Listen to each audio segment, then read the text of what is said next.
Okay, so I have a message here today I want to talk about. I think that now is the time to buckle up and get ready for a bumpy ride.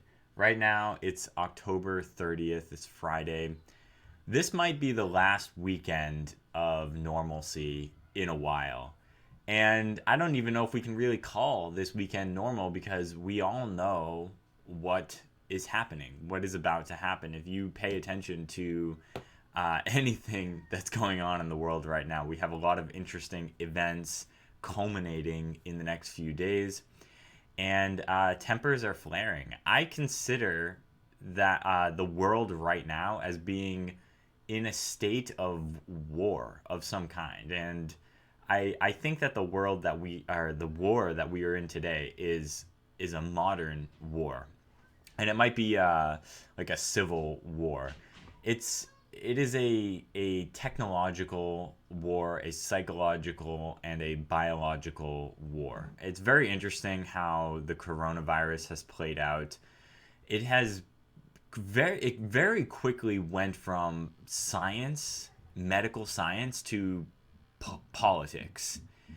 Coronavirus is politics and social order more than it is about science and medicine.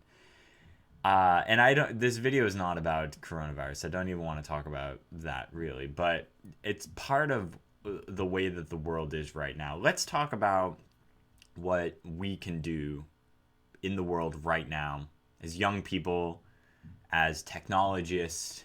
If you have any inclination to be involved in software engineering and the development of technology and entrepreneurship, there are a lot of ideas that are floating around in sort of like in mainstream accessibility. Mainstream is just totally shifted in the world today because YouTube is like kind of the mainstream because it reaches the minds of more people than news outlets do. Like I don't personally even pay attention to news outlets or the stories that come from them, especially like once you learn just how the world works and how politics works.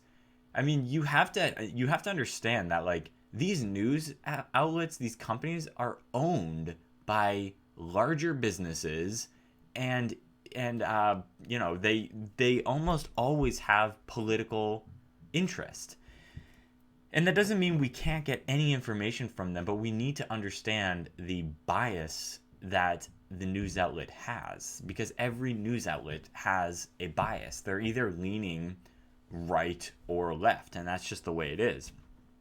So the ideas that I'm talking about that are accessible in the mainstream, they're accessible for consumption, which hasn't always been the way that information has worked. But in the world today, we have access to ideas that are being shared by people like Peter Thiel, Eric Weinstein.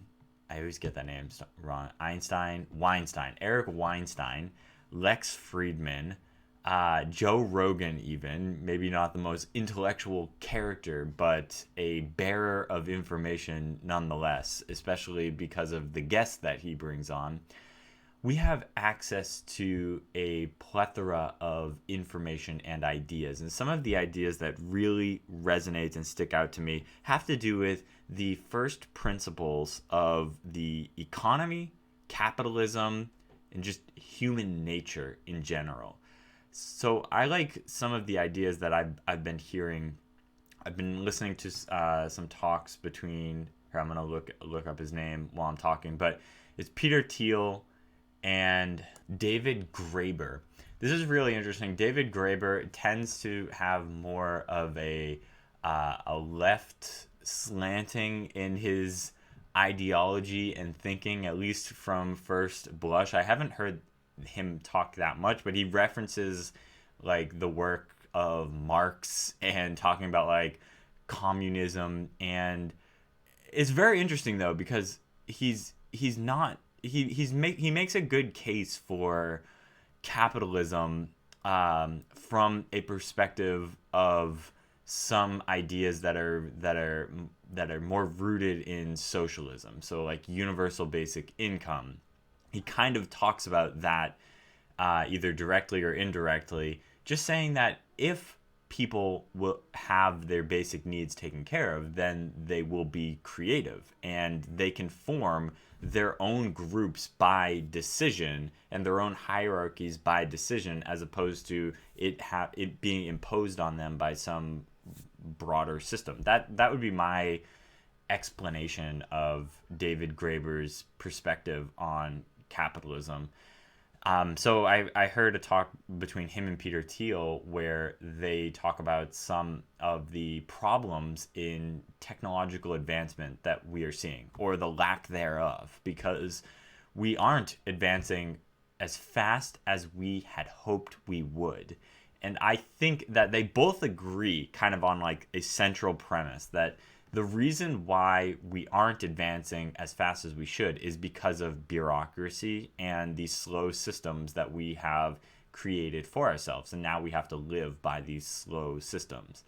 So this is what I'm interested in, because I'm interested in not the macro perspective of, I mean, I am interested in the macro perspective of this, but what I'm more interested in is the micro, myself as a participant within this system. As a direct contributor of ideas, because that's where like I don't get lost in the macro. I don't get lost in the philosophical musings and the ideologies of macroeconomics and politics and the world. It's very interesting to me, but it's most interesting as it pertains to a set of principles that can be used to formalize a strategy that I can employ on a micro level. And for me personally, what it's challenged me to do is think bigger, think outside the box. Don't just think about winning in the system as it is right now, because the system that we are in is dynamic and it's shifting and it's moving. Try to understand some pattern of this system to see where it's moving and where it's going to. And that's why, like, when I think about technology, I like to think about the first principles and the core of technologies. And recently I've been listening to Lex Friedman's podcast with Chris Latner, who does a lot of who has done a lot of work with like compilers and building really complex software systems. That person is very inspirational for me. Listening to his talks and listening to his understanding of some of the core principles of software and software engineering and building systems, and which involves getting people involved and motivating people to and leading people to build these systems as well. My daughter is crying in the background, if you can hear her.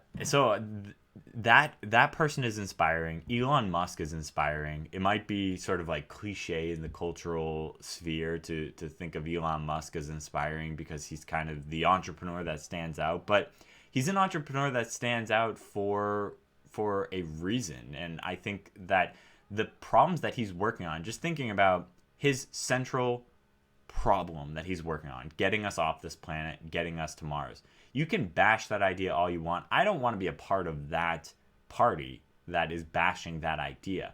I want to be a part of a party that is trying to understand or trying to solve one of those really big problems. Like, I'm more interested in putting my time and energy towards solutions. You might disagree with the problem, but instead of putting all your mental energy into coming up with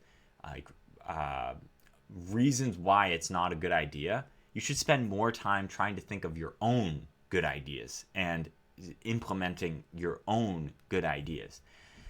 So what are some of the things that I'm thinking about right now? I really like data and data collection and making data available to others. And I think that there's too much of a good business model and business opportunity to just pass up on, like, not thinking about selling access to that data. But like I think about some of the work that Google is doing, crawling the web and indexing web pages.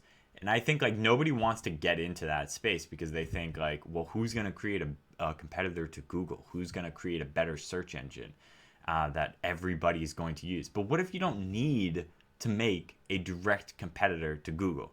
Like Google is being called out for being a monopoly, okay? And that is illegal in the United States. And there are other search engines that exist, but clearly they have just like so much of the market share. And again, I'm not saying that I want to build a search engine necessarily, like a common man search engine. That's not what I'm talking about.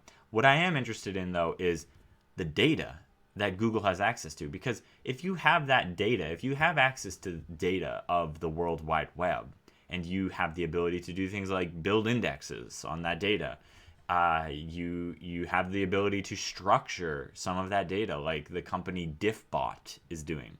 So Diffbot is a company that is crawling the web at Google scale. They claim to be even crawling more of the web than Google is. And they have a business model, and it's a successful business model because they're a profitable company, where they give access to their automatic APIs for extracting data from websites, where like these APIs return structured data basically. But they also they're building a knowledge graph from the data that they've collected. So they do a bunch of like natural language processing to find entities within the structured data, and then they make all these connections between entities that are found throughout the World Wide Web, and then you can basically like query their knowledge graph. This is extremely interesting to me because some of the things that they've said in the podcast I've listened to with Mike Tung, the founder, Mike Tung, he says that they are not cash constrained at this point, meaning that their company is not limited in growth by the amount of capital that they have available to them. It's actually the amount of talent that they have available to them, because the problem domain, the space that they're in, where they're doing like natural language processing, computer vision, they're building web crawlers, like massive scale web crawlers, which involve distributed systems. They operate their own data centers too. Because the economics just work out better that way. If you're considering that, like they are probably had already established their business model and their business to begin with before just going out and purchasing all their hardware. But once they knew that, like, all right, we have money coming in, we have paying customers, and we need to crawl the web daily or weekly. I don't remember exactly what it is. It's costing us this much money to do it on Amazon. We are going to save this much money by buying out our own hardware. And like cloud computing is very economical, but Amazon is making a profit on that. So they, like they've built out very efficient systems for getting them, squeezing every little bit out of the processing, the electricity, all of the things that go into maintaining that data center. But there are also like places that will maintain a data center for you. So you can pay for the hardware, and then like data centers need to be set up in like specific locations where there's like hydroelectricity available, or like cooler temperatures to keep from overheating, or just like like industrial grade air conditioning units to offset the heating. All of that is very expensive. So there are places that will manage your hardware for you, but Diffbot has invested in their own hardware. They're running their own data centers.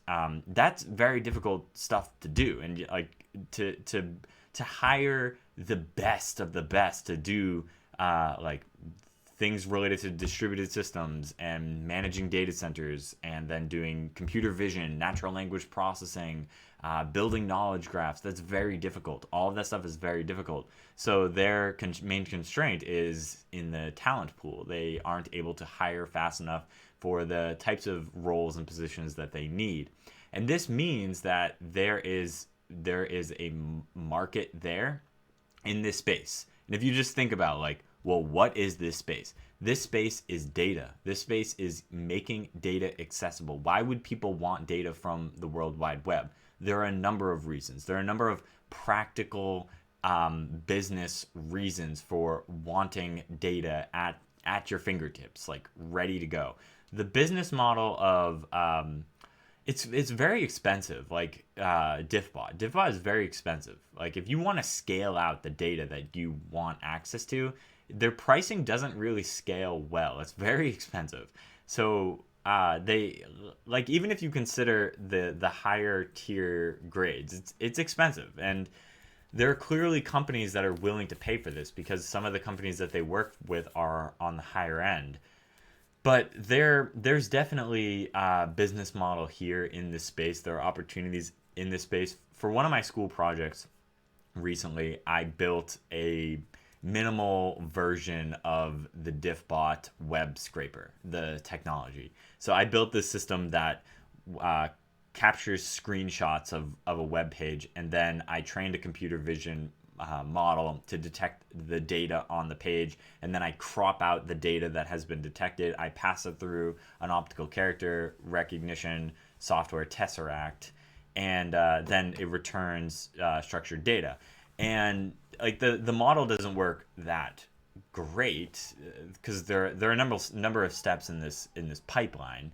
But the computer vision actually does very well. Like it does pretty well with some of the data categories. I built my own data set too. Like I had to collect the screenshots and then I labeled them and everything like that.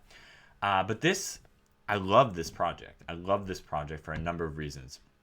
One, because it involves artificial intelligence and deep learning. And there's a very interesting part about deep learning here that I really like. And that is like being able to control the web browser with AI. And that is possible with the technology that I'm working on. And that Diffbot is even working on. Like you can actually control the web browser. So you could build AI that can use the internet to do various things. And that is very interesting because then you can say like, imagine like being able to communicate that you want certain types of data. Now there are a number of places where AI can be introduced into this pipeline. There can be AI introduced in finding the list of URLs where that data might be found. And then there's AI that can go to the website and navigate properly to expose the data on that page.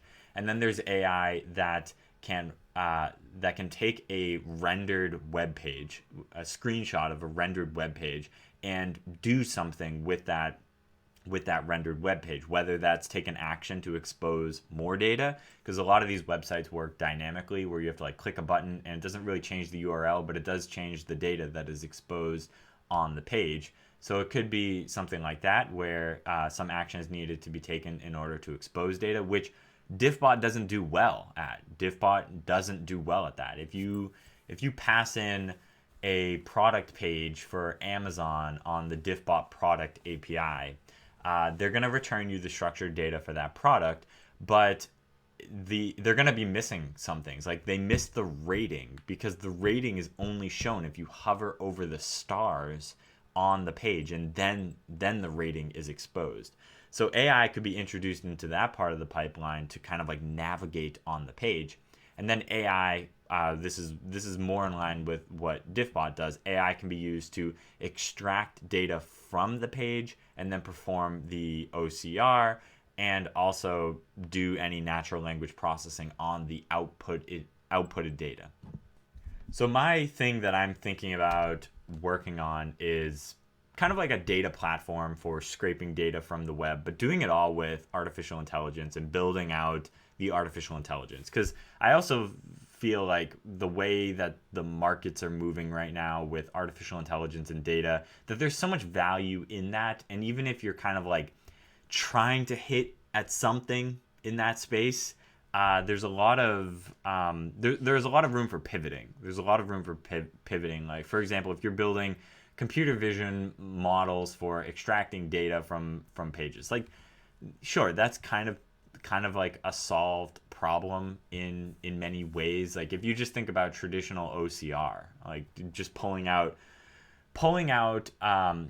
text from images, that's kind of a solved problem. But doing like specific text detection on page on images, that's not really like, that's not 100% figured out. And if you have good pipelines for doing that, you have good models for doing that, you have good data for building those types of systems, you understand how to build data, what kind of costs are involved with building that data, getting the data, all of those things are transferable. And it's interesting right now, I should probably do like another video talking about this, but like the economics of data and AI right now, because so much money is being poured into actually just building out data sets. And this is really where like big companies have an advantage that we think maybe like, okay, Tesla clearly has an advantage in the data for autonomous driving, but they also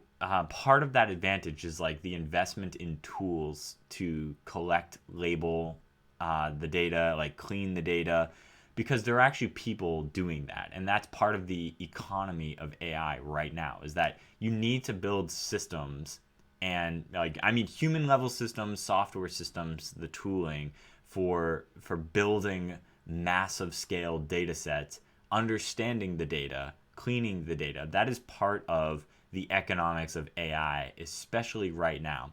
Maybe that changes in the future, but I think like some people might see, I don't know, models like I don't even know the name of it, GTP3, whatever it's called. And they see like, oh my God, look what AI is capable of. Look at what they're doing. Like, they're so much ahead of everybody else. Like, there are no other opportunities in this space now. Everything is taken. Like, this model is like the one model to rule them all, and like the next model will just be that much better. But I don't think that that's really true, because even if you think about human beings are general intelligence, like general intelligence system, but there is specialization within humans that occurs as well. Like, it's not really useful to just have a human being that is just generally intelligent. Okay, yeah, it's useful. Why? Because that serves as like the core to train a human to do specific tasks and give them specific knowledge. And we haven't seen any general intelligence system that can just be good at everything. That has never existed. And maybe it cannot exist. Maybe it's just impossible for that type of system to exist. Maybe there are like physical limitations. We need to understand like the laws of intelligence, the physical laws of intelligence, because as soon as you start to mold a system in a certain way, because you think about like our brain, one of the principles of like neuronal firing patterns is that neurons that fire together wire together.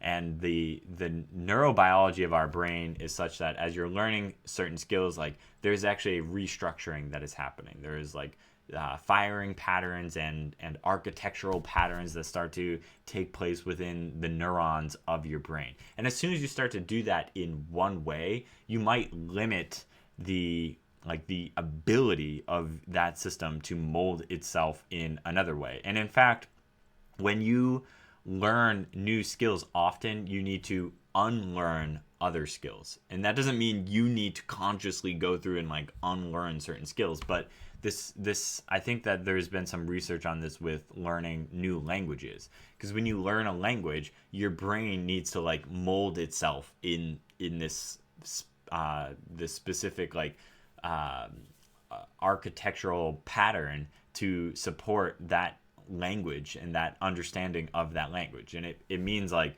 on the thinking level, because language is thought, but it's also vocalization. How do you actually like vocalize the sounds of that?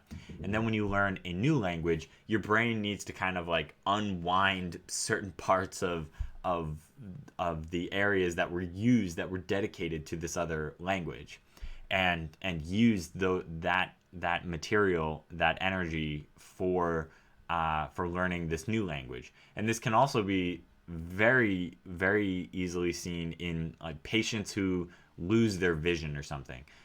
The brain actually like goes into that region and will start to like occupy the region where vision was once dedicated and start to use it for other brain functions. And that's kind of interesting too. It's like an unlearning of vision once that's no longer accessible to it. So it's not dedicating as much energy to that specialized task, or any energy in fact, and it starts to use that energy and that space for other tasks. So that's kind of like the physics of like intelligence, that there's space. Intelligence it does occupy space. It occupies, like, we don't understand what intelligence is, but it's not just purely an abstract emergent phenomenon. Like, there needs to be some substrate, some medium through which intelligence can be expressed. And that medium occupies some space. And if it doesn't, then it's not an intelligence that we can understand and comprehend and make use of, except in our ideas, except in our beliefs. Like, we can believe in some higher order intelligence, but all of the intelligences that we have access to and can see and can understand and can study, they occupy a three-dimensional space. They have properties. They have it has laws to it. Okay, I remember the reason why I'm talking about this. I don't think that our quest for general artificial intelligence is going to be like one super system that just takes over everything. It's basically like what we're heading towards is like us programmers, us folks that are building AI. We are building the systems, but we're also like training the systems too. It's very similar to like raising a child of some kind. And right now it's difficult to see it in that way, because the systems that we're talking about are like single neural networks for training computer vision modules, but it's kind of like your baby. You're like bringing something into the world. You're needing to teach it correctly, so you need to get it the right data. And maybe, like, we have more access to the structure of the system, so we can modify the architecture of our child, which we can't really do with actual children. And maybe one day we won't be able to do that with our AI systems either, because it's just too complex. Like, hey, I don't want to touch that. I don't know what I'm going to do if I go in there and mess around. But it'll be interesting if, like, maybe one day, like, it will be a lot more challenging. Like, right now it's really difficult to do some forms of research on living species, because, like, there are ethical concerns for that. And perhaps one day there will also be ethical concerns for bit-based life, for silicon-based life forms. Because we're basically like playing with the innards. And of course, like, I guess we kind of do that with some forms of biology too, because like biochemistry, organic chemistry, like those are like the foundational building blocks of what we are. And like programs, lines of code, altering bits, playing with bits, that's the life of AI. But yeah, it'll be interesting to see like how that progresses. The point is, though, that I think there's always going to be a need for understanding special tasks and problems that need to be solved, understanding industries that need fulfilling requirements, and there will always be like a form of capitalism that powers this. And capitalism is really just like exchanging value between humans, between organizations, entities, and it's a way of exchanging value between intelligent systems, really. And that could be you, or it could be a business. Maybe in the future it will be large scale distributed systems where you could exchange value with like a large scale distributed system. Somehow the distributed system understands the value that it will receive from it and is willing to give you some value in return for that. So like that could be AI living in like a blockchain world or something. All right, so that's it for this video here today. I think if you're a software engineer, if you're into AI, the world we're going into an interesting time period right now. It's time to buckle up, get ready for the ride, and continue on developing your skills and thinking outside the box, trying to understand where things are going. And don't just think about like the opportunities that exist now. Think about the opportunities that will exist in the future, 20 years from now, 30 years from now. Because not only are you setting yourself up, but you're also setting a trajectory for those who follow you, for future generations, whether that's your own children or other people around you. So that's all I have to say today.